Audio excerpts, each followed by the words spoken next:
काही बातम्या आल्या तर त्यावेळी डिस्टर्ब होऊ नका. मी आपल्याला थोडंसं गणित आपल्याला तुमच्या लोकांच्या लक्षात यावं की आपण आता काय स्थितीमध्ये आहोत. लोकसभेच्या वेळी तुम्ही बघितलं तर विद्यमान आमदार माझ्या विरोधात होते, आत्ताचे माजी आमदार जे विरोधात उभारले ते विरोधात होते. 2 माजी आमदार आणि विद्यमान आमदार बरोबर एकमेकाच्या आम्ही सगळेजण आमच्या विरोधात होते. आणि पाटील साहेब ही सगळी गणितं असताना आपण हातकणंगले तालुक्यातनं 17,000चं मताधिक्य घेतलं. किती? आत्ताचे विद्यमान आमदार आणि आधी माजी आमदार. इकडे इकडे या डावीकडे मॅडम. ही सगळी मंडळी विरोधात असताना आपण 17,000चं मताधिक्य घेतलं. आता विचार करा, आवळे साहेब उभारलेत उमेदवार म्हणून, ते महाविकास आघाडीचे. मिंचेकर साहेब उभारलेत उमेदवार म्हणून, ते पूर्वी कुठे होते? महाविकास आघाडीमध्येच. आता फूट जी पडली आहे मतांची ती आपल्यात पडलेली नाही, विरोधी मतात पडलेली फूट आहे. आपली मतं इंटॅक्ट आहेत.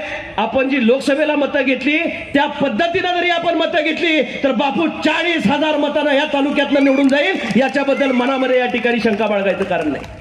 त्यांची स्पर्धा आपल्याशी नाही. आपली स्पर्धा ह्या तालुक्याला विकासाच्या गंगेमध्ये न्हावून न्यायचं आहे. 2.5 ब्लॉकचा आपला तालुका आहे. आमदाराचं विजन काय पाहिजे? या मतदारसंघाला सर्वांगीण विकासाला पुढे न्यायचं झालं तर 25 वर्षाच्या पुढचं विजन आपल्याला ह्या तालुक्यामध्ये राखावं लागेल.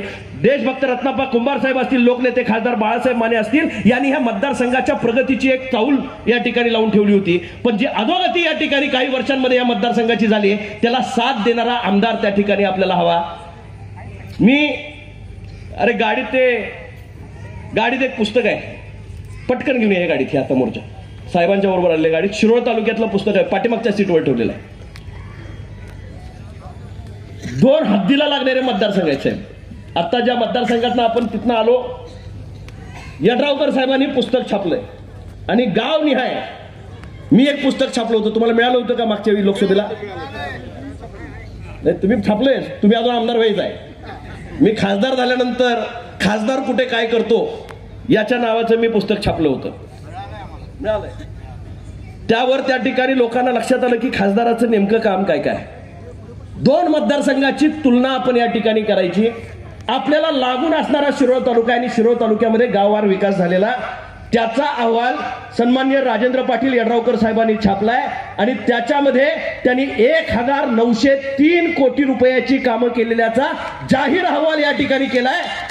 मला हातकणंगलेकरांना या ठिकाणी विचारायचं आहे, आपल्या तालुक्यामध्ये याचं पुस्तक तुमच्याकडे मी पाठवून आत्ताच ठेवून जातो, त्या गावामध्ये रेक्टिफाय करून घ्या. खरंच आपल्या तालुक्यात जी संख्या आहे ना, आपण करवीर तालुका आणि हातकणंगले तालुका हे सर्वात मोठे तालुके आहेत कोल्हापूर जिल्ह्यातले. आपल्या विकासाची भूक त्यांच्यापेक्षा जास्त आहे आणि मागच्या 5 वर्षामध्ये आलेला निधी याच्या निम्माही नाही. जर ही वस्तुस्थिती असेल तर काम करण्याची गती ही आपली किती मंदावलेली आहे. तुम्ही आमदार म्हणून खाली दमदार काम केलंच पाहिजे, पण बापू आमची तुमच्याकडनं अपेक्षा आहे विधानसभेमध्ये सुद्धा तुमचा आवाज हातकणंगल्याचा आवाज म्हणून त्या ठिकाणी दुमदुमला पाहिजे.